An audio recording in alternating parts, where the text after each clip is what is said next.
Hello everyone, today we're going to talk about how to overcome negative emotions or negative attitudes. So when you're angry, when you're sad, when you're upset, etc. Like what do you do to overcome it, to recover, to become happy again, or at least neutral again? So I have a few simple tips and solutions that work for me.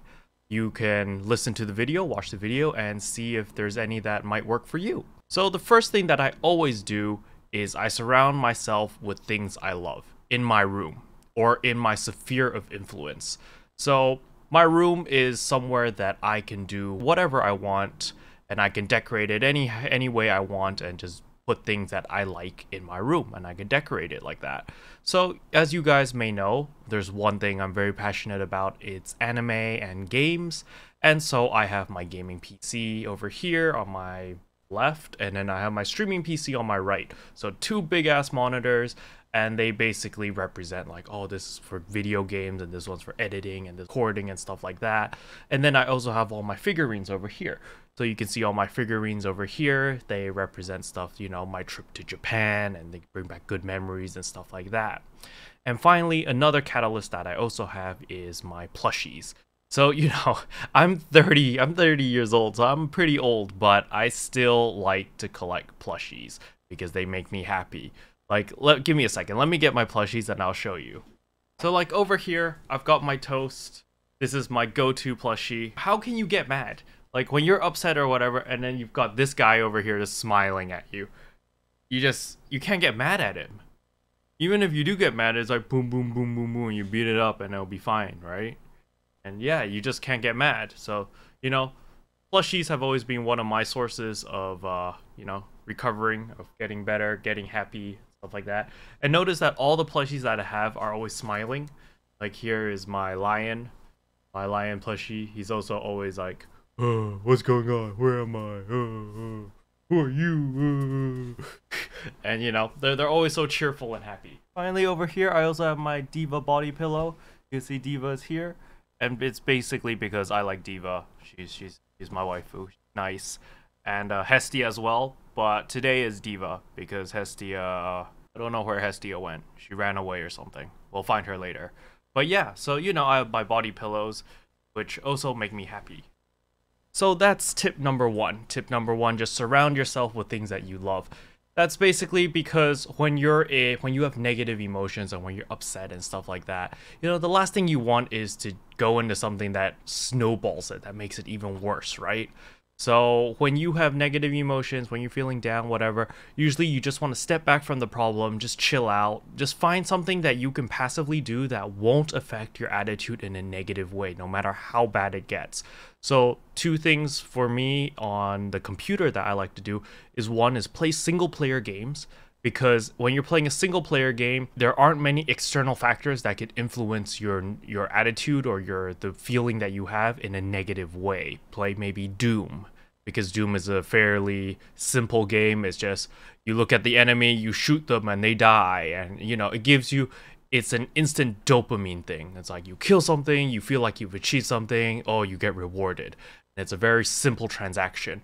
Well, if you play like an online game, let's say like League of Legends or Overwatch, there are so many external factors and there are other players as well. So there's a risk that maybe you start a game of Overwatch because you've had a bad day and you want to de-stress, and you come out after your gaming session feeling even more frustrated. And that's not very good because you're playing games to de-stress, you're playing games to relax. It isn't beneficial to you if you go in stressed and you come out even more stressed, right? So single player games is my go-to, and a second thing is anime. I love to watch anime. Recently, I just started watching Fate Apocrypha. I don't know if I'm pronouncing that correctly, but it's amazing. I started episode 1 yesterday. I ended at episode 5, and I was like, wow, it's like 2 in the morning. I need to go to bed.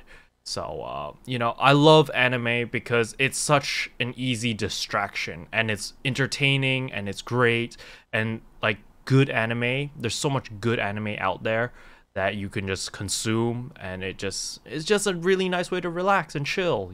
It's like what we say, Netflix and chill, but except for people like me, I just watch anime and I I chill there, right? So there's that. And then obviously, depending on the person, depending on what works for you, there are other processes as well. For example, a friend that I have likes to read books, likes to increase their knowledge, likes to learn stuff. And because they're learning at their own pace and there's no one giving them pressure or no external factors pressuring them, they can just learn at their own pace. And to them, that is therapeutic and that is relaxing. While other games such as, Diablo 3 or such as Blade and Soul, these games are also very therapeutic, however, only to certain people. Some people find it boring as hell, but I personally find it very therapeutic. I love doing my dailies because even though it's boring as heck, or like, it's not boring, but it's repetitive as heck, but to me, it's very therapeutic. It's like when I play Diablo or when I play like Path of Exile or something, like running around killing the same mobs or just doing the same thing over and over and over and over again. To me, in a game, that's very de-stressing. It's just like, okay, I can just shut off my brain. I can just go on full autopilot and just kind of enjoy, right? And at the end of a certain amount, maybe a milestone, for example, when I got my True Tiger, it's like, wow, I achieved something. Like, so you're not wasting your time, you're investing your time for something. So there's that. And then of course, there are other people that like to use their de-stress / relax time and make money out of it, make a profit, like to record all of their footage and then they can monetize it by making them into videos, making them into live streams and stuff like that. And that's also a very viable path as long as you find it relaxing. It's perfectly fine. There's a couple sayings, like one is do what you love as a job or something along those lines, and there's the opposite saying where it's like don't make what you love a job.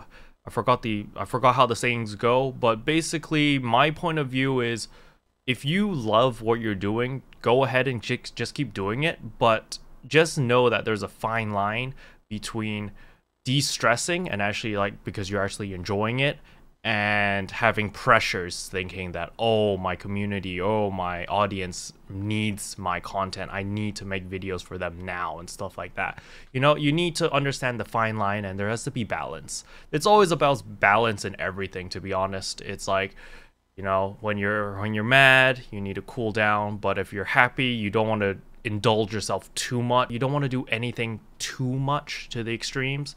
My philosophy has always been work hard, play hard. Just, go hard on whatever you like. However, there are a lot of times actually, where I just don't want to do anything. Like you can see, if you pay attention to some of my YouTube videos, I don't actually record a YouTube video every single day. Sometimes I just sit there and I will bam, bam, bam, bam, bam, rapid fire. And I record like 4 or 5 videos and then edit them all at once and then just upload them through and schedule them daily. And that's what works for me. Because some days I'm like, bam, I'm ready to go. I have all these ideas that I want to make videos about. And other days I'm just like, nah, I just want to take it easy. Not motivated to do anything. I just want to chill.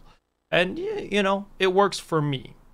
But depending on you need to understand yourself first. Like, are you the type of person that bottles up all their emotions and then explodes? Or are you the type of person that the moment something annoys you, you have to speak out?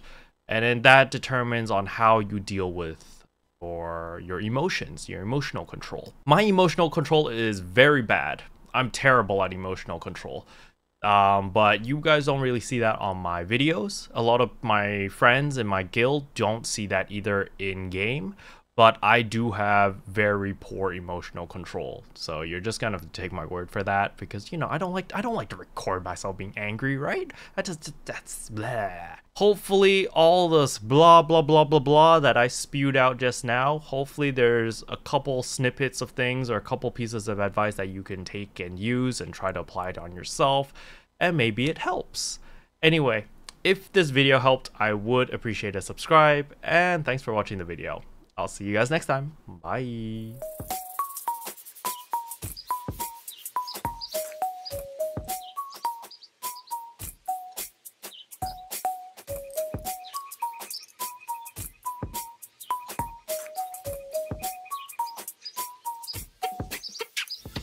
What can I say except you're welcome, for the heals, the boosts, the rest.